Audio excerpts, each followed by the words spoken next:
Lalaking hinipuan ng kapwa niya lalaki sa loob ng UV Express sa Makati. Napasarap daw sa pagtulog ang biktima dahil sa sobrang pagod. Pero nagulat na lang siya nang may nakahawak na sa kanyang, pwedeng sabihin to? Junjun. Umaaksyon si Gary De Leon. Wala kang ganon.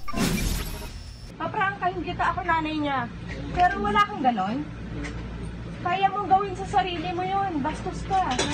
Ganito sinugod ng nanggagalaiting ginang na ito ang 43 anyos na si Dranrev Fabro sa presinto sa Makati. Nagsumbong kasi ang 20 anyos na anak ng ginang na hinipuan siya ni Fabro habang nakasakay sa UV Express sa Makati kagabi. Pagod daw sa trabaho kaya napaidlip sa sinasakyang UV Express si alias Tony na nakatabi sa upuan ni Fabro. Nung pagkagising ko, yung kamay niya nasa ano ko na tapos hinahawakan niya, nilalamas niya ano ko. Nagpumiglas siya at nagkaroon ng komosyon sa loob ng UV Express. Sa galit ko po, sinapak ko siya. Tapos ako pa yung pinagbibintangan niya may ginawa sa kanya. Doon na agad na aresto si Fabro. Nakalaunan ay umamin din sa kanyang nagawa. Naganon ako, kumano na po yung kamay ko. Hanggang sa mahipuan ko na po siya.